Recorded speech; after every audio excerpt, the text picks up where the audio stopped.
let us all do we can to build a better future. And huge shout out to Case Study QB. Follow him on Twitter. Yesterday was his birthday. Hope you're doing well. But this video is just hope for the Democratic Party. I don't know what Kamala Harris is going to push Biden to the left. Don't know what I'm talking about. Please, everybody, sit back and watch this video, because I also have two other interesting tweets to share with you as well. So let's play this first video again. Follow Case Study QB on Twitter. The thing that we're looking at is how black progressives and progressives in general are really looking at Senator Kamala Harris to be the pressure point on Joe Biden in his administration, on how you can make sure that Joe Biden follows through on some of the progressive things that he's talked about during the campaign. So the hope is that Harris will be able to sort of penetrate Biden's mostly centrist inner circle, and that she'll be pushing him to stay true to some of the things he campaigned on. So, you know, you look at the arc of Biden's career, and I know you've covered him and from your time on the House and in Congress as well, is when he was vice president. He's had this superpower almost to find the center of his party, and that served him pretty well. But the moment right now, and progressives want to see him move to the left, and that's what they're hoping Senator Harris can do. Casey? Hans, my one question about this, I have to say, is that, you know, if anything, I feel like Harris has proven that she is able to do that same thing that Biden did, which is find the middle, try to find the position. You know, I'm not sure that she has the same level of progressive credibility, frankly, that like an Elizabeth Warren or a Bernie Sanders has. I don't think progressives are disputing that. So it's sort of a double levered hope, right? They hope Biden's progressive, and they hope that Kamala Harris is progressive, and that they can use her to lever Biden's centrism as well. But look, there's some areas where we don't really know where Senator Harris is, right? She was unclear during the campaign on this big sort of progressive totem, and that is, what do you do on Medicare for all, right? On that one. On criminal justice reform, she has shifted, right? I mean, she was for locking up truant parents, but then she got religion on sort of the criminal justice reform and really moved to the left there.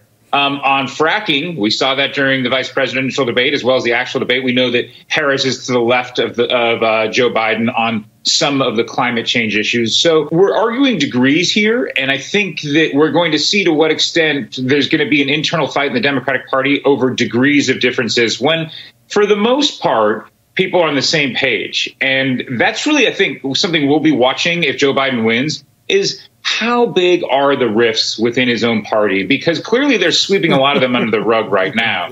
But when you look at... Let's play the second video that's on that Twitter as well. Just scroll down. You might be able to see it. Fight for certain issues. And the first fight in any administration, Casey, always personnel. Look to see who goes in, who's appointed. And then look to see what portfolio Kamala Harris actually gets. Is it a substance, or is it simply symbolic? Well, personnel is policy in so many of these fights. And Hans, just to stick with this for a second, I mean, one thing that I've been sort of turning over my head, if in fact this plays out the way so many strategists right now think it will, with a potentially sweeping Biden victory, but certainly a convincing one, the party that he is going to lead into the White House is one that will have absorbed a lot of disaffected, potentially Republicans, a lot of independents as well. I mean, that's going to be his coalition, and he's going to have to contend with a left that perhaps is going to want him to use tactics that completely don't come naturally to a politician that spent his entire time in Congress cutting deals. How do you think Biden himself is going to navigate that if this is where we end up? He's a creature of the Senate. And creatures of the Senate tend to go for half a loaf instead of a full loaf. So my suspicion, and people around Biden tell me this, is that fundamentally he's a deal maker. And he'll try to get to 50 or 51 in the Senate. Yeah. And, some progressives could be upset with that. Maybe there are enough votes on the progressive side, right? We don't know if Democrats are going to win the majority. We don't know if they're going to have 54, 56 seats. So a lot depends on the Senate. And that's something we've been picking up here in the last couple of weeks, that so much focuses on and so much really matters in terms of the Senate. But, Joe Biden likes to make deals. And we all know what Joe Manchin's like. He's a friend of yours, a friend of the show's. He comes on and he's gonna have an incredible amount of power. The question is, how many other Manchins are there? How many other power brokers? And that gets down to really just a math question. Everything Biden has told us is that he wants to reach out to the center. And everything progressives have told us is that they want to make sure that Biden moves to the left. And that's going to be a tension point that reporters like me are going to try to exploit. And I suggest you look at that tension as well, Casey. And I think personally covering Capitol. So, okay. So, look, there's a lot to unpack here because before I do hand it over to Jose and Daniel. I think that you should make your point because we're not going to have any time to do the last story. If real quick. This. I mean, okay, here's the thing. We saw what happened with the Democratic supermajority with the Obama administration, right?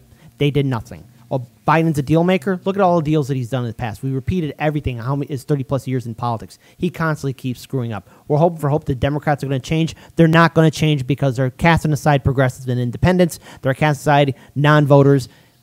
Going to the center isn't going to fundamentally work. Now, is there a possibility Joe Biden might win? I don't think so. I mean, who knows how this election will turn out? But obviously, if Biden does win, he's not going to listen to progressives, and Kamala, who didn't win any delegates, cannot push him to the left because she is just as conservative and as neoliberal as Joe Biden. But also, look, when you have people like this, can we pull up this tweet from Cenk Uygur real quick? Again, let's actually zoom in on that nice little tweet. Over the next 2 years, we're going to find out who the Democratic Party really is if they win the White House, Senate, and House. They really have no excuses for not passing progressive agenda. My guess is that they will do no such thing because of the donor class. Then we'll find out who the media is. Okay, well, again, Cenk, you know, we already know who the Democratic Party is. We already know who the corporate media is. We've seen them screw up time and time again. Biden is someone who's establishment to the core. Let's play this little video of good old Biden because, I mean, this is what we're going to get. I'll lead an effective strategy to mobilize true international effort to pressure. I'll lead an effective strategy to mobilize true international effort to pressure. And there's our boy, Biden. So, Jose, Daniel, please take it away. I actually don't think we have time to take it away because if we do, I won't have a story to read. Okay, so I guess as a final note, vote blue no matter who. All right, good luck because they're not going to listen to you.